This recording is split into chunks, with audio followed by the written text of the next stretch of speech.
patanong? Salamat, tatandaan ang pinag-aralan. Bakit siya tinawag na patanong? Dahil ito ay? May question mark. Oh, tandang patanong. Very good. Ano pa? Dahil ito ay anong ginagawa mo? Nagtatanong. Yes. Magbigay nga kayo ng halimbawa na nagtatanong. Teacher, anong ginagawa mo? Very good. Ano pa? Teacher, ilang taon na? Ilang taon? Ang galing. Nag-aaral ka ba? Yes. Teacher! Teacher! Teacher! Teacher! Upo na nga ito. Sino teacher mo? Ano? Sino teacher mo? Sino ang teacher mo? Okay, very good. Parang mahal mga sarili na nakikinig. Magaling. Next, punta naman tayo sa pangalawa. So, natandaan yung pinag-aralan natin. Basahin natin ang pangalawang pangungusap. Anita at maganda. Si Anita ay maganda. Okay, si Anita ay maganda. Anong uri naman ito ng pangungusap? Anong uri ito ng pangungusap? Itas lang ang kamay. Ito ay uri ng pangungusap na pasalaysay. Bakit pasalaysay? Ako teacher. Dahil? Yes, very good. May tuldok. Bukod sa may tuldok, ito ay nag-ano? Bakit? Nagtatanong? May tuldok nga eh. Dahil ito ay si Anita ay maganda. Oh, ito ay ano? Nagtuturo o nagkukwento lamang o nagsasabi lamang. Kaya ito ay tinawag nating pasalaysay. At ito yung sagot sa tanong dito kanina na maganda ba si Anita? Si Anita ay maganda. Yun ay, ano bang usap? Basahin niyo ulit? Pasalaysay. Hindi ko naririnig. Basahin? Pasalaysay. Very good. Tingnan naman natin ang pangatlong pangungusap. Basahin niyo natin. Kumuha Hindi ko naririnig kung basahin dito. ka ng tubig. O, anong ginagawa? Kumuha ka ng tubig, maglaba ka, maghugas ka ng plato. Anong uri ng pangungusap ito? Pag-utos. Okay, pangungusap lang, Utos. Okay, very good. Teacher. Utos. Teacher. Sabihin. Bumili ka man ng mantika. Wait lang. Teacher. Wait lang. Bumili ka ng mantika. Wait lang po.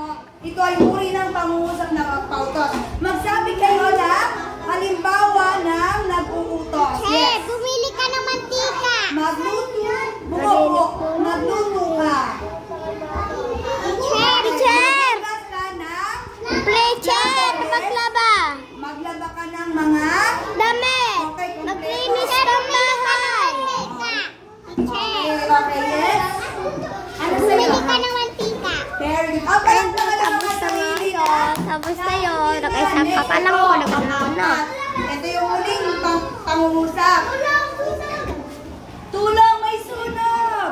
Basta. Humihingi ng Ano pasensya. kaya ito? Humihingi ng tulong. Saan? Humingi siya ng tulong. Ano kaya ang uri ng pangungusap ito? Bumbero! Bumbero, tingnan niyo yung Humihingi tulong. ng bumbero. Meron siyang tandang. Ay, tingnan natin pala. Teka, nakalimutan to. Dito sa pauto, saan nagtatapos? Natulog. Sa tuldok din, pareho sila. Pero itong isa, nagkukwento lamang. Ito ay nagpuputos. Okay. Meron din tulog sa taas. O dito, tandang pananong naman yan. Yan ang pagkakaiba nila. O dito, ito ay tandang padamdam o exclamation point. Ibig sabihin, matindi yung damdamin. Pwedeng sumisigaw, pwedeng umiiyak, nagagalit. Yun ang ginagamitan ng tandang padamdam. Pag sinulog ka ng bata. Aray! Nasa prabi mo, aray! Oo. Teacher. Yes? Ano pa? Ha? Pag naging galing ka, at saka Babaan ng papaluin. Papaluin ba? Oo, pag masigaw pa, yun ay nagpapakita ng matinding damdamin. Ang tawag naman sa pangungusap na ito, pangungusap na padamdam. Padam. Sabihin nyo nga, padamdam. Tatangganin. Ibig sabihin, nagsasabi siya ng matinding damdamin. Padamdam. Sabihin nyo nga. Tatangdam. Okay, ano makikita? May tandang padamdam. Ibig sabihin, damdamin. Nagsasabi ng kanyang nararamdaman na sobrang nararamdaman. Umiiyak, nagagalit, sumisigaw. Yun yung tulad dito. Magbigay nga kayo ng halimbawa. Nang pangungusap na padamdam. May nakikinig ka po dito. Ano? Magbigay nga ng halimbawa. Nang may pangungusap na padamdam. Halimbawa. Aray, ang sakit. Teacher! Ano pa? Teacher! Pag wala ka na...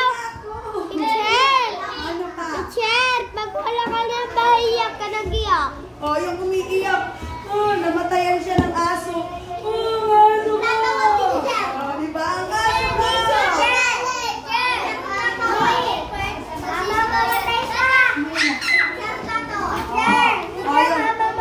Yung sobrang tuwang-tuwa. Yun, nagsasabi rin. Sasabihin, yun tama. Ang saya-saya ko. Yung nagagalit. Halimbawa, nagalit ka. Yun ay pangungusap na padamdam. Okay na yun. Sige. Kunin nyo yung notebook.